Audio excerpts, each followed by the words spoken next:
Hi there, thought we'd do a 4-grid painting today. So I've got some tape and I'm just going to tape down the cold press watercolor paper here, get it all taped down nicely, and then I've got some thinner tape which I find is really good for that in-between tape that you need to put down on cold press watercolor paper to get those different grids.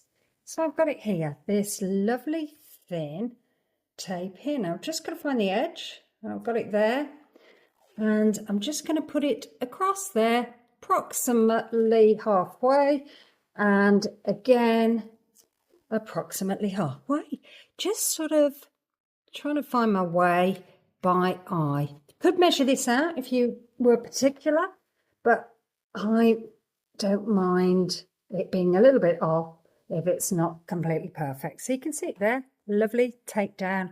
And now we're going to get watercolor paint. Got the Kuretake colours again today. I thought it'd be nice to do purple and sap green light. I've got a largest flat brush, got my water, and I'm just going straight in. So just grabbing the paint and just adding some colour here and there. Sort of going up and down kind of motion with my brush. I'm just going to see how this works. Sometimes I like to just go over all of the pages, and I'm doing a little bit there. And I'm just going to see how this turns out. No idea.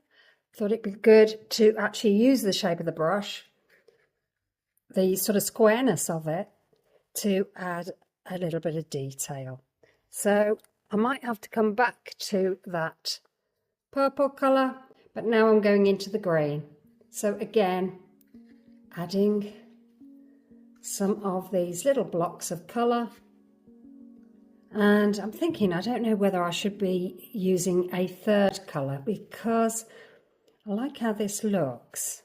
I don't want to sort of ruin this blockiness, and I think if I start adding purple in here, then we are going to be missing some of that. So I'm going to have a look at my palette and have a look for another colour. I've gone for a neutral colour. This one is rose beige, and again washed out my brush, just giving it a bit of a swizz there and grabbing some of that paint and just going in where I haven't put some colour. Now the colours are merging, and that's okay. I'm going to leave some bits of white here and there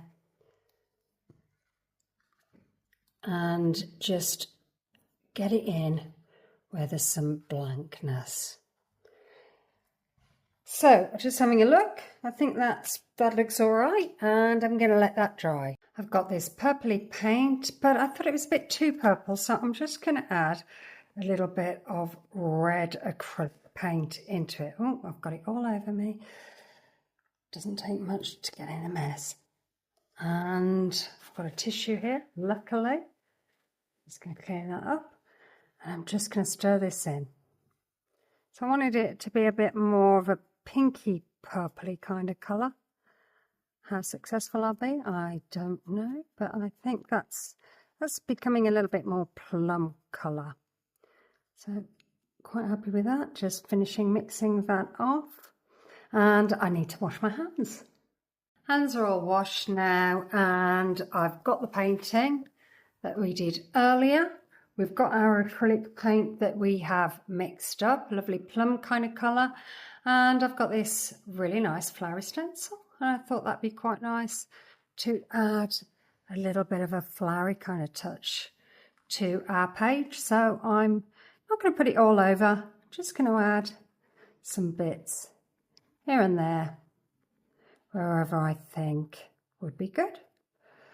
So you might decide that you want to put it all over, and that's fine. You just go with whatever feels good for you, whatever design you want to do. It doesn't really matter, does it? Just have a little bit of fun. I don't think I'll bother moving that now because I can stencil down here. Add some of these flower designs here. And then I'll pull it off. Now this paint is a little bit runny, so you can see it hasn't really left very good marks, but that's okay. We're still going to go with it. Not going to worry about that. I think because it's a little bit runny, the paint, I think that's what's happened, is it sort of seeped underneath your stencil. Not really what you want, but sometimes these things happen. Grab that, put it back in there, come round, add some more paint marks here and there. Pull it off, let's have a look. Okay, not as perfect as I'd like, but you know, doesn't really matter. We've got a bit of a blob going on there, but I'm going to layer over the top anyway, so I'm sure we can make this look good. So this is all dried. It is looking a bit splodgy. Oh, it's still a bit wet there. But I thought if I use some paint pens, maybe I could pull it back. So I thought I would try and emulate those little petals and just add some detail and sort of separate it out a little bit, because I think it's looking really quite splodgy. And it's sort of ruined it then a little bit, so I can sort of see some of the petals here and there. So I'm going to utilise those shapes and hope that it looks all right when I've finished. You can let me know in the comments what you think. Was it completely ruined, or did I manage to pull it back? So continuing to look at the shapes that have been made by that stencil and just outlining those petal shapes. And I think you'll agree it does make it pop a little bit better. As you can see, the edges of that stencil mark isn't very good. So I've now grabbed a purple gel pen and I just wanted to add a little bit more to it. I thought, oh, you know, what else can I do? And I thought, well, let's get this gel pen and let's just edge some of those edges and give a little bit of detail, just make it a little bit more interesting. So then once I've done that, I've got some oil pastels in a pink and a green, and I thought it'd be nice to make some smudgy little marks all over the page.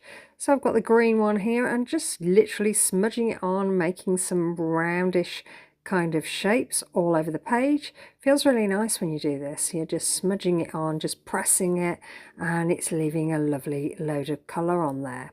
So once that's all completed, I wanted to add some dots to my page, so I've got my bigger Posca pen. Just wanted to add a few dots here and there, dotted around.